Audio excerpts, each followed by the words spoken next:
আরে ছোট বউ, তোমরা খাইতে বয়ে গেছো? কই আমাকে তো একটু ডাকলা না। এই বসো বসো। ছোট বউ, অনেক খিদা লাগছে, দাও খাওন দাম করে। এই ছোট লোক ভিখারি চাষা কোথাকার! কিরে নেহা, এইসব ভিখারি চাষাদের সাথে বসে আমরা খাবো, তাও এক টেবিলে? অসম্ভব। এই আপনারা ডাইনিং টেবিলে কেন খাবার খেতে আসছেন? আপনাদের ক্ষুধা লাগছে, আপনারা আমারে বলতে পারতেন, আমি খাবার নিয়ে দিয়ে আসতাম। আপনারা ডাইনিং টেবিলে কেন এসে বসতেন? ছোট বউ, আমরা ডাইনিং টেবিলে এসে বসছি, তাতে কি হয়েছে? আর ও তো তোমার বড় ভাসুর, তুমি ওর সাথে এইভাবে কেন কথা বলতেছো? এই তোদের মতো ছোট লোকের সাথে কিভাবে কথা বলবে? হ্যাঁ, তোদের সাহস তো কম না? তোরা ছোট লোক হয়ে আমাদের সাথে আসছিস ডাইনিং টেবিলে খাবার খেতে? আর আপু, তোদের বাসায় যে এরকম ছোট লোক থাকে, এগুলো আমাদেরকে আগে কেন বলিসনি? আগে জানলে আমরা এই বাসায় আসতামই না। মা ওই, আপনারা আমাদেরকে এইভাবে অপমান করতে পারেন না। হ্যাঁ মানছি, আমরা গ্রামের মানুষ, গরিব, তাই বলে আমরা ভিখারি বা ছোট লোক না। আপনি মুরব্বী মানুষ, গুরুজন, আপনি আপনার সম্মানটা বজায় রাখুন। কিরে নেহা, তুই এখনো ওদের এখানে দাঁড় করিয়ে রেখেছিস? এই ডাইনিং রুম থেকে এখনো বের করছিস না কেন? হ্যাঁ মা, আমি এক্ষুনি ওদেরকে ডাইনিং রুম থেকে বের করে দিচ্ছি। কি হলো, আপনারা এখনো দাঁড়িয়ে থাকবেন? বের হন বলছি। ছোট বউ, তোমার আমাদেরকে এভাবে বের করে দিতে হবে না, আমরা নিজেরাই চলে যাচ্ছি। আর শোনো, তোমারও না বুদ্ধি জ্ঞান নাই, তুমি এই ডাইনিং টেবিলে কেন আসছো খেতে? চলো আসো।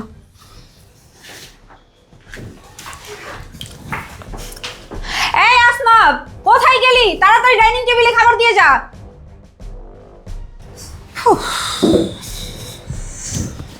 আচ্ছা নেহা, তুই এসব ভিখারি চাষাদের কেন জায়গা দিস বলতো? আরে মা আর বইলো না, ওনারা কালকেই আসছে।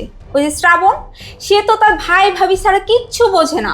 ও কি বোঝে নাকি শহরের কালচার সম্পর্কে, আমাদের মান সম্মান স্ট্যাটাস সম্পর্কে? আমি তো কবে বাসা থেকে লাথি মেরে বের করে দিতাম, ওর জন্যই তো রাখতে বাধ্য হয়েছি। শোনো, আজকের দিনের এই ঘটনার কথা শ্রাবণ যেন না জানে, তুমি ওকে কিছু বইলো না। আমরা তো 2 দিনের জন্য আসতে এখানে বেড়াতে, ও যদি এগুলো শোনে তাহলে ঝামেলা বাঁধাবে। শোনো, আমার ভাইয়ের শাশুড়ি আমাদেরকে অপমান করছে, তাতে আমি কিছু মনে করিনি, তাতে আমার কিছু আসে যায়ও না। কিন্তু আমার ভাইয়ের বউ, ও কীভাবে আমাদেরকে অপমান করে, এটা তো আমি কিছুতেই মানতে পারতেছি না। আরে আমরা কি এখানে ভাতের অভাব আইছি? ভাত খেতে আইছি? আমরা আইছি একটা বিপদ বইটা। ডাইনিং টেবিল বলে নাকি তাদের মান সমান থাকে না? হ্যাঁ, আমি কি মান সমান নাই? আমার গ্রামে থাকতে পারি, গরিব হইতে পারি, আমাদের কি কোনো মান সমান নাই? আচ্ছা থাক, তুমি এখন শান্ত হও। শ্রাবণ যদি শুনে এসব কথা তাহলে অনেক বড় একটা ঝামেলা হয়ে যাবে। কি ব্যাপার ভাইয়া ভাবি, তোমরা এখানে কেন বসে আছো? না না ভাই, কিছু না, এমনি বসে আছি। আরে ওঠো ওঠো, দুপুর হয়ে গেছে, আজকে আমরা একসাথে খাবার খাবো।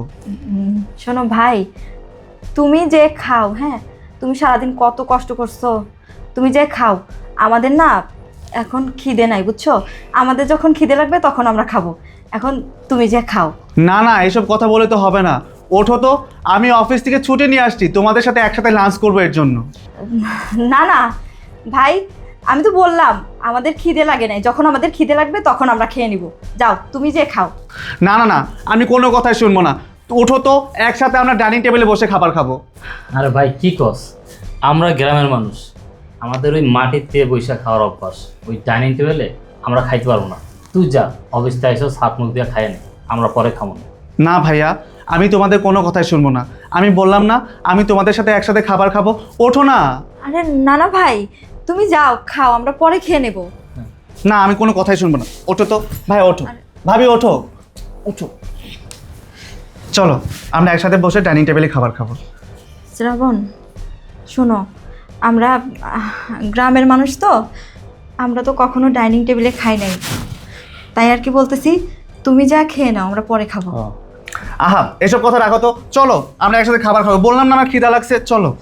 শোনো, তোমার শাশুড়ি আসছে, তারপর তোমার শালা আসছে, তোমরা সবাই মিলে একসাথে খাও, আমি আর তোমার ভাই এইখানে খেয়ে নিব। আহা, সবাই আসছে বলেই তো আমি অফিস থেকে ছুটি নিয়ে আসছি, তোমাদের সবার সাথে ডাইনিং টেবিলে বসে একসাথে খাবার খাবো। ভাইরে, আমাকে ওই ডাইনিং টেবিলে বইয়া খাওয়ার মতো যোগ্যতা এখনো হয়নি। তুই এক কাজ কর, তুই তোর শাশুড়ি আর শালা নিয়ে একসাথে খা, আমরা ওই ফ্লোরে বইয়া খায়া নিব। ভাইয়া তুমি এসব কি বলছো? ডাইনিং টেবিলে বসে খাওয়ার যোগ্যতা তোমার নাই মানে? আমি তো কিছুই বুঝতে পারছি না। কিছু কি হয়েছে? বাসার কেউ কিছু বলেছে তোমাদের? আরে না না, কিছু হয়নি। কে কি বলবে আমাদেরকে? কেউ কিছু বলেনি। না, আমার মনে হচ্ছে তোমরা কিছু একটা লুকানোর চেষ্টা করছো আমার কাছ থেকে। আসলে ভাই, আমরা গেছিলাম ডাইনিং টেবিলে খাওয়ার জন্য, কিন্তু ডাইনিং টেবিলে বসার পর তোর শাশুড়ি, তোর শালা, তোর স্ত্রী আমাদেরকে অপমান করে ডাইনিং টেবিল থেকে উঠাই দিচ্ছে। তারা বলছে আমরা নাকি তাদের সাথে বসে একসাথে খাইলে তাদের মান সম্মান থাকবে না। কি? ওদের এত বড় সাহস? ওরা তোমাকে এইসব বলেছে? হ্যাঁ, চলো আমার সাথে, চলো ডাইনিং টেবিলে, তারপর দেখাচ্ছি মজা। চলো। ভাই শ্রাবণ, তুমি শান্ত হও। কি শান্ত হব? চলো আমার সাথে, আসো ভাবি। কি ব্যাপার নেহা, তোমার এত বড় সাহস? তুমি আমার ভাই ভাবিকে ডাইনিং টেবিল থেকে অপমান করে তাড়িয়ে দিয়েছো? তাহলে কি করব? তোমার এই গ্রাম্য কৃষক ভাই ভাবি জীবনে ডাইনিং টেবিলে বসে খাবার খেয়েছে কখনো? শ্রাবণ, তোমার কত বড় সাহস! তুমি আমার সামনে আমার মেয়ের গালে চড় মারলে। চর মারবো না তো কি করব? আপনাদের কত বড় সাহস? আপনারা সবাই মিলে আমার ভাই ভাবিকে অপমান করে ডাইনিং টেবিল থেকে উঠিয়ে দিয়েছেন। আমার ভাই ভাবি ডাইনিং টেবিলে বসে খাবার খেলে আপনাদের মান সম্মান চলে যায়। এত মান সম্মান আলা হয়ে গেছেন আপনারা। দুলা ভাই, আমাদের স্ট্যাটাস সম্পর্কে কি আপনার কোনো ধারণা নেই? আশা করি আপনি খুব ভালো করে জানেন আমরা কাদের সাথে চলাফেরা করি, কাদের সাথে উঠবস করি। হ্যাঁ, আপনার এই ভিখারি ভাই ভাবির মতো লোক তো আমরা আমাদের বাসার কাজের লোকও রাখি না। আর ওনাদেরকে ডাইনিং টেবিল থেকে উঠিয়ে দিয়েছে, তাতে কি হয়েছে? এটা নিয়ে তো এত সিন ক্রিয়েট করার কিছু নেই। চুপ, একদম চুপ, বেয়াদব কোথাকার। চাপকে তোমার সব কটা দাঁত ফেলে দেবো। তুমি কাদেরকে ভিখারি বলছো? ওনারা আমার ভাই ভাবি। শ্রাবণ, তুমি এসব কি শুরু করছো বলো তো? তুমি আমাদের জন্য এইভাবে সংসারে অশান্তি করো না। ভাবি তুমি চুপ থাকো, আমি কোনো অশান্তি করছি না। অশান্তি তো এরা শুরু করেছে। এদের কত বড় সাহস তোমাদেরকে অপমান করে ডাইনিং টেবিল থেকে উঠিয়ে দিয়েছে। তো ওরা বলছে এখানে খাবার খেলে নাকি ওদের মান সম্মান চলে যায়। এত মান সম্মান আলো হয়ে গেছে ওরা। শ্রাবণ, হয়েছে তো, অনেক বলছো, এইবার চুপ করো। তোমার এই চাষা বসা গরিব ছোট লোক ভাই ভাবির জন্য এইভাবে আমার মাকে আর আমার ভাইকে অপমান করতে পারো না। যারা কিনা নিজেদের মান বজায় রাখতে পারে না তাদের সাথে আমি এর থেকে ভালোভাবে কথা বলতে পারবো না। আর এদের তো ভাগ্য ভালো, এরা আমার ভাই ভাবিকে অপমান করে কথা বলার পরেও এদের সাথে আমি ভদ্রভাবে কথা বলছি। জামাই, তুমি যে এত বড় একটা বেয়াদব ছেলে, আমি যদি আগে জানতাম তাহলে আমার মেয়েকে তোমার কাছে বিয়ে দেওয়ার মতো ভুল করতাম না। এখন তো জানতে পেরেছেন আমি বেয়াদব। হ্যাঁ, আমি বেয়াদব। আর কি বললেন? আপনার মেয়েকে আমার কাছে বিয়ে দিয়ে আপনি ভুল করেছেন। আপনি চাইলে কিন্তু সেই ভুলটা শুধরিয়ে নিতে পারেন। কি বলতে চাও তুমি? আমি কি বলতে চাচ্ছি সেটা আপনি খুব ভালোভাবেই বুঝতে পেরেছেন। আপনার মেয়েকে আমার কাছে বিয়ে দিয়ে আপনি ভুল করেছেন না? আপনি আপনার মেয়েকে আমার কাছে নিয়ে গিয়ে সেই ভুলটা শুধরিয়ে নিতে পারেন। কি বললা তুমি? হ্যাঁ, তোমার এই চাষাবুষা ভাই ভাবির জন্য আমার মেয়েকে তোমার সংসার থেকে নিয়ে যেতে বলছো?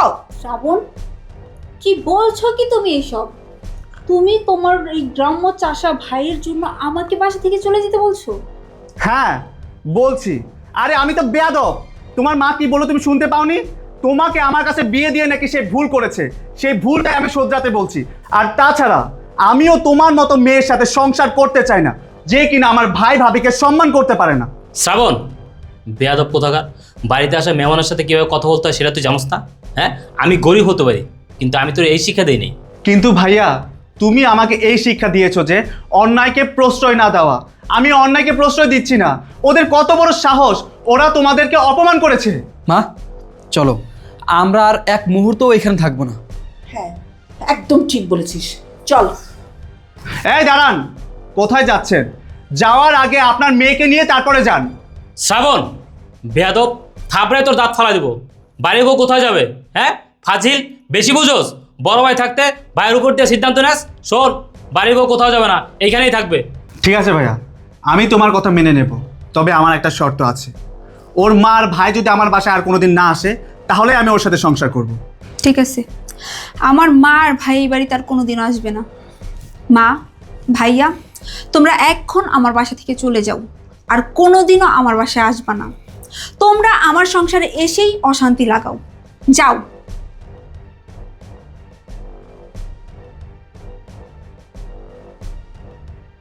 ভাইয়া, ভাবি, আসলে আমি আপনাদের সাথে অনেক অন্যায় করে ফেলছি।